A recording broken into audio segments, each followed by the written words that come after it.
홍해에서 상선을 무차별적으로 공격하는 후티 반군에 대해 미국이 다국적 연합해군을 결성.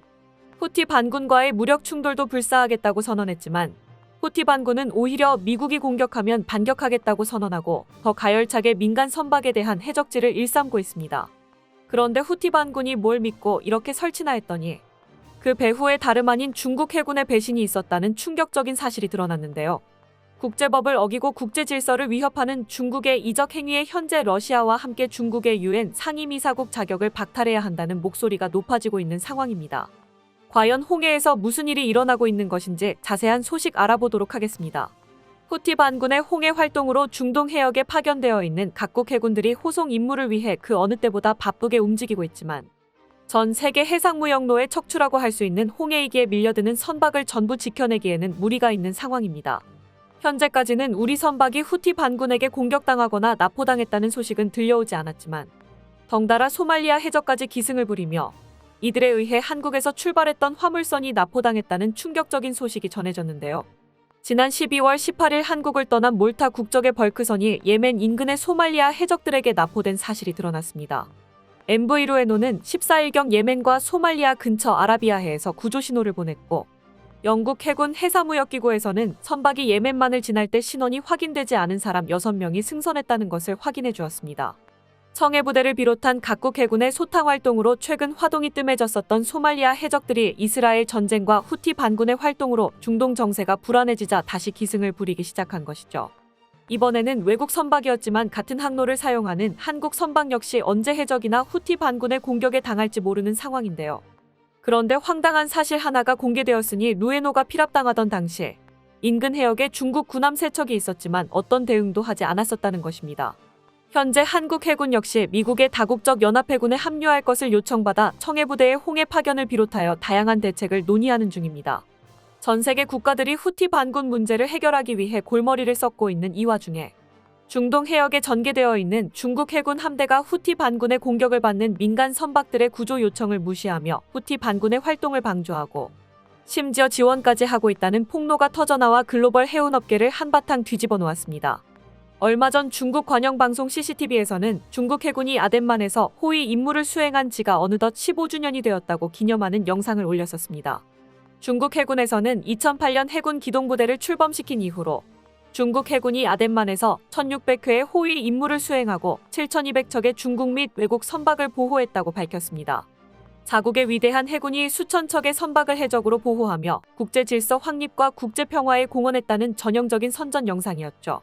중국 공산당 기관지인 환구시보에서는 중국이 국제사회의 일원으로 구제적 책임과 의무를 다하고 있다고 자화자찬하는 보도를 내놓기도 했습니다. 그런데 그로부터 얼마 후 글로벌 해운업계에서 중국 해군이 소말리아 해적과 후티 반군의 공격을 받고 도주하던 상선의 조난 신호를 무시했다는 혐의로 기소되었다는 충격적인 소식을 전해왔습니다.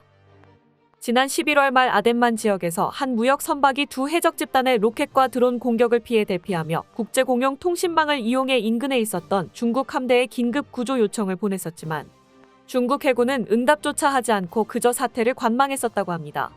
중국은 지난 2017년부터 자국의 052D형 구축함 한대와 054A형 호위함 한대, 보급함 한대 총 3대로 이루어진 제45호위 소함대를 아덴만 일대에 파견두었습니다. 그런데 해당 중국 함대가 지난 11월부터 약 2달간 예멘 인근 해역에 머무르면서 상선들의 구조 신호에 단 한 번도 응답하지 않았다는 사실도 추가로 확인되었습니다. 국제해양법에 따르면 구조신호는 모든 무선 통신에서 최우선권을 가지며 구조신호를 수신한 모든 선박은 구조 활동에 나서야 하는 의무가 발생합니다. 이는 국제해양무역을 이어나가기 위한 국가들 간의 가장 기본적인 합의인데 중국에서 이를 완전히 무시한 것으로 결코 가볍게 넘길 사안이 아니라고 할 수 있습니다. 일부 해운업계 관계자들은 중국 해군이 단순히 해적들의 활동을 방조하는 것을 넘어 인근에 배치된 서방 군함들을 감시하며 관측 정보를 후티 반군에 넘겨 오히려 후티 반군의 활동을 지원하고 있다고 주장하고 있습니다. 사태가 심각해지며 중국 외교부의 해명을 요구하고 있지만 언제나 그랬던 것처럼 귀를 막고 입에 지퍼를 걸며 모른 척하고 있는 상황이죠. 그런데 이번 사태를 이해할 수 없는 것은 후티 반군의 활동이 중국 경제에도 악영향을 끼치고 있다는 점입니다. 부동산 위기로 발발한 경제 위기로 어느 때보다 무역 수출이 중요해진 중국이지만 70년 만에 가뭄으로 파나마 운하의 물길이 말라버리고 수에즈 운하까지 후티 반군으로 아예 진입하기조차 힘들어지며 중국 역시 화물선이 도착하지를 못해 막대한 피해를 떠안고 있는 상황입니다. 인간의 힘으로는 어쩔 수 없는 기후 재난은 기다릴 수밖에 없지만 홍해의 후티 반군 문제는 중국 해군으로도 대응할 수 있는 문제인데도 방관하며 오히려 돕고 있다는 건 이해할 수 없는 모습인데요. 그런데 얼마 전 중국 유명 군사대학 교수가 중국의 속내를 보여주는 발언을 올려 어느 정도 이유를 짐작해 볼 수 있게 되었습니다. 지난 22일 미국의 주간지 뉴스위크에서 베이징 최고 군사대학의 한 교수가 후티 반군이 상선을 계속해서 공격함으로써 중국에 큰 호의를 베풀고 있다고 발언해 국내외로 큰 파장을 불러일으키고 있다는 소식을 전했습니다. 시진핑 주석 산하에서 직접 운용되고 있는 중국의 최고 군사교육시설 중국인민의 반군 국방대학교의 샤오윤아 교수는 얼마 전 중국 틱톡을 통해 후티 반군의 활동이 오히려 중국에 이익이 된다고 주장하는 분석글을 게재해 큰 반향을 불러일으켰습니다. 그 내용은 다음과 같은데요. 후티 반군의 이스라엘에 대한 봉쇄가 서방에 대한 봉쇄로 바뀌었다. 중국의 관점에서 후티 반군이 국제 항로 안보를 위협하는 행위는 아시아에서 유럽으로 가는 중국 철도 연결을 2배로 늘릴 수 있는 기회가 될 수 있다. 어떤 면에서 후티 반군은 우리 중국에게 큰 호의를 베풀었다. 후티 반군의 공격이 중국 입장에서는 오히려 더 큰 이익이 될 수 있다는 주장으로 이는 순식간에 수만 개의 좋아요와 수천 개의 댓글을 받으며 중국 네티즌들의 큰 호응을 얻고 있습니다. 21세기 실크로드를 꿈꾸는 중국의 일대일로의 핵심 구상 중 하나가 유럽과 중국을 철도로 이어 해양 무역에 대한 의존도를 줄이겠다는 것이었습니다. 이를 위해 중국 청두 지역에는 국제철도항이 건설되었고 유럽으로 향하는 중국 화물 열차들이 이곳에서 출발하며 연간 250만 대 이상의 컨테이너가 이곳을 거쳐가고 있습니다. 여기에 코로나로 인해 해상 운임이 급상승하며 중국 유럽 간의 철도 운송량은 지난 3년간 119%나 증가할 수 있었습니다. 이런 상황에서 이번 후티 반군의 선박 공격으로 해상 운송에 대한 신뢰도가 떨어진다면 중국 철도 운송에 대한 수요가 또 한번 폭발적으로 증가할 것이니 후티 반군의 활동이 결과적으로는 중국의 막대한 이익으로 돌아올 수 있을 것으로 기대받고 있습니다. 자신들의 이익을 위해 국제 무역 질서를 망가뜨리는데 한 손을 거들고 있는 중국의 행태에 많은 이들이 분노하지 않을 수 없었는데요.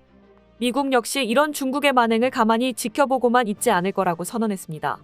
미국 국무부 대변인 매튜 밀러는 이러한 행위는 미국과 중국 모두에 해를 끼친다. 결국 모든 국가의 이익에 해가 된다며 중국을 질책했고 미 국무장관 안토니 블링컨은 중국과의 통화에서 모든 국가가 해양 안보를 유지할 의무가 있다고 강조했습니다. 또한 밀러는 만약 중국이 지역 내 관계를 활용해 평온과 안정을 유지하도록 촉구할 수 있다면 생산적인 조치일 것이다라고 말했는데 이는 중국이 후티 반군이나 그 배후의 이란과 모종의 관계를 맺고 있는 걸 알고 있으니 중국에서 알아서 단속하라고 말한 것이나 다름없는 발언이었죠. 후티 반군의 배후에 이란이 있다는 것은 모두가 알고 있는 공공연한 사실이고 이란은 중국과 밀접한 관계를 맺고 있는 데다가 다가오는 2024년 중국과 러시아가 주도하는 정상회의 브릭스에도 가입이 예정되어 있습니다. 두 국가의 관계를 고려했을 때 중국 선박마저 위협하고 있는 후티 반군의 모습은 중국에서 용인하고 있다고 밖에 볼 수 없는 상황이죠.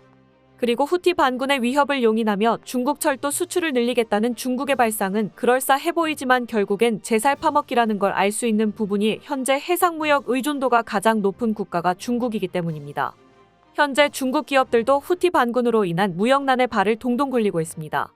중국 물류업체들의 100척 이상의 선박이 후티 반군으로 인해 홍해 진입을 포기하고 남아프리카 희망봉을 우회하는 항로를 택했으며 이를 통해 해운 비용이 증가하며 중국 기업들의 손실이 눈덩이처럼 불어나고 있는 상황이죠. 또한 해상 무역의 위기는 한국을 따라잡기 위해 막대한 투자를 진행하고 있는 중국 조선업계의 위기로도 이어질 수 있으며 수출 부진으로 성장 동력을 상실한 중국 경제에 이번 물류 대란이 치명적인 타격을 줄 수 있다는 분석까지 나오고 있습니다. 만약 중국의 뜻대로 이번 위기를 통해 중국 철도의 유럽 운송 비중을 높일 수 있다 하더라도 중국 역시 막대한 경제적 타격을 받은 후일 것이며 후티 반군의 위협이 가중된다 한들 각국 해군들이 본격적으로 전투에 나선다면 제압되는 것은 시간 문제이기에 반짝 호황에 그칠 것이라는 게 전문가들의 견해입니다. 오히려 이번 사태로 중국이 국제사회의 질서를 완전히 무시하고 있다는 사실만 다시 한번 강조하며 외교적 입지만 상실하게 되었습니다. 국제 질서를 어지러뜨리고 있는 후티 반군과 중국이 응분의 대가를 치르고 이번 사태가 빠르게 종식되기를 기원해보며 새로운 소식으로 찾아뵙도록 하겠습니다. 끝까지 시청해주셔서 감사합니다. 도움이 되셨다면 좋아요를, 다른 이야기도 궁금하시면 구독을 눌러주세요.